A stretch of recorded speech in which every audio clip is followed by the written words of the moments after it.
Okay, let's take a simple bar magnet.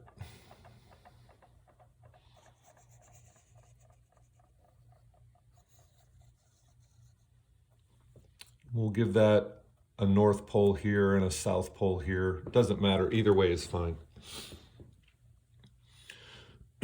First thing we need to notice is that while you can have a single positive charge or a single negative charge, you cannot have a single pole in magnets. They always occur in pairs.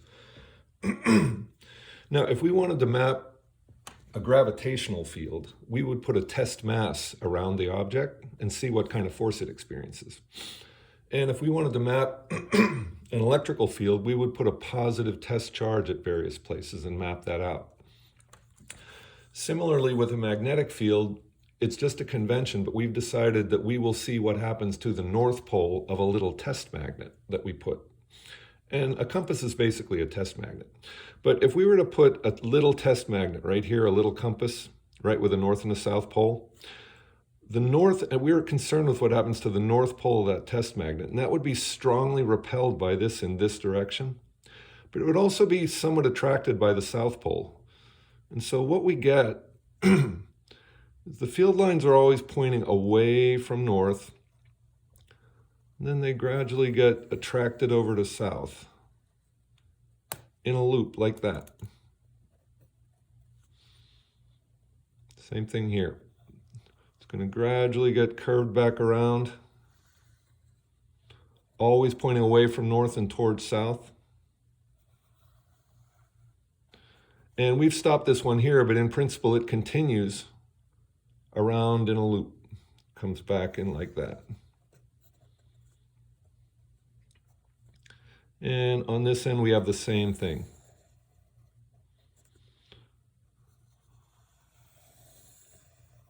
The field lines go around in a loop.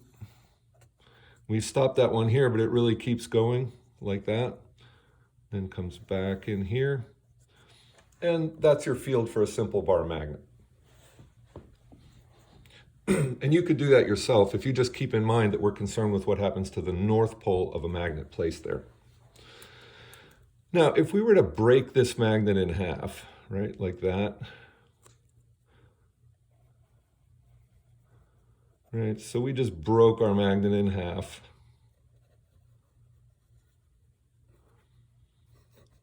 Would we then have one north pole and one south pole? We know no, because you can't have the poles appear separately. So what would happen is this would immediately replicate the north-south polarity. And that would be south-north. And you would have two bar magnets, just like before. And that can go on ad infinitum. Now, the question came up a lot about the Earth. And the Earth is a large bar magnet. That's something they discovered back in the 16th, 17th century. But, you know, say we have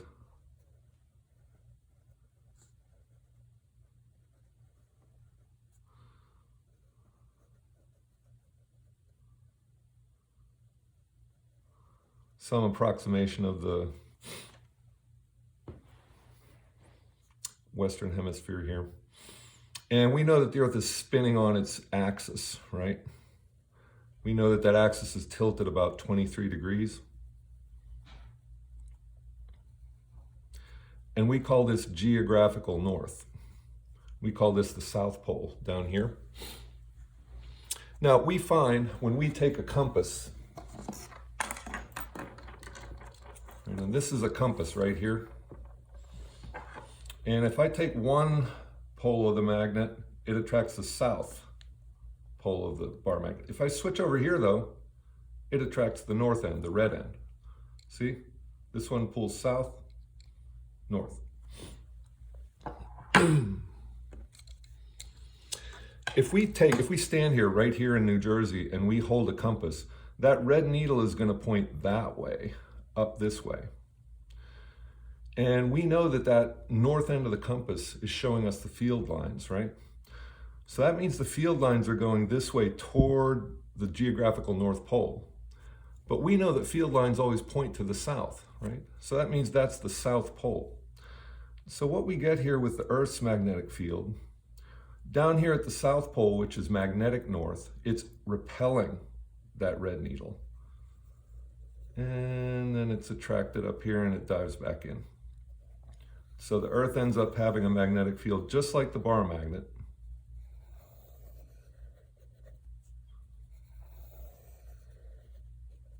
Like that. And that's how we discovered that geographical north is magnetic south, because that's the direction the North Needle points. It's attracted to the unlike pole. Now, because the Earth has this magnetic field around it, the Earth is constantly being bombarded, typically from the sun, with all sorts of charged particles. Alpha particles, negative ions, etc. They're smashing into the Earth all the time. And this brings up the most important point about magnetism. A charged particle by itself does not have a magnetic field, but if it's moving, it does. And so these charged particles are also little magnetic fields, and they hit this field and they experience a force, which guides them along to the north or to the south, depending on their field. And that's what happened. That's where the northern lights and the southern lights come from. It's that shower of charged particles being directed down through the magnetic field. And we sometimes call the sky a windshield because of that effect. It's constantly clearing these particles out to the north and south poles. So I hope that clears up the question of why geographical north is actually magnetic south and geographical south is magnetic north.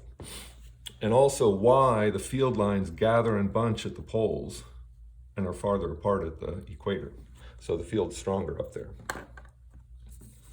Now, to get into today's topic, which is where magnetism comes from, we want to consider, say, a positively charged particle. That particle is going to have an electric field around it just by virtue of its being a charged particle, right? Because that's a fact about the world. That field is always there as long as that particle is charged.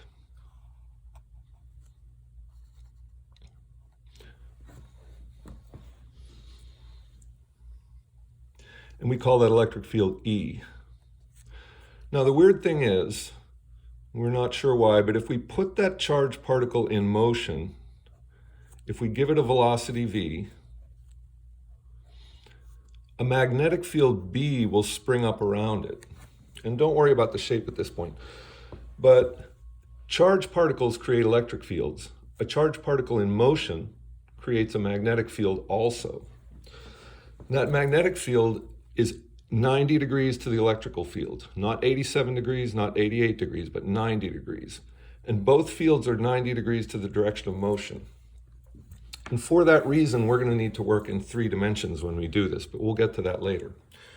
Right now, the third thing we want to consider is that if we have a current carrying wire, right, we hook this up to a source, plus and minus, so that the current is going this way.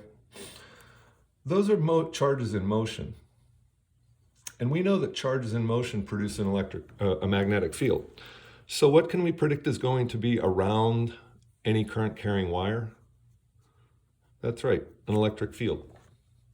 Just be aware of that fact right now. And then the third thing is, we know that if we take an atom, say with a nucleus like this, the nucleus is going to basically be at rest, but around it are all these electrons. And they're constantly in motion. And if those charged particles are in motion, what are they creating around them?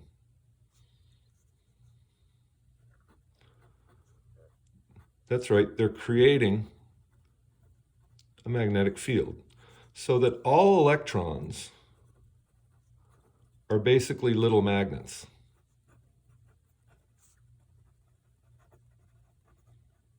And our topic for today is going to be how the properties of magnetism arise from that. So in a bit, I'll post another video which will talk about what's happening at the molecular level and a little bit about domains. So at that point, I think you should feel pretty comfortable with that. So let me know in the discussion forum if you have any questions. These are your most important points. Okay, have a great day, and I'll be in touch again. Bye.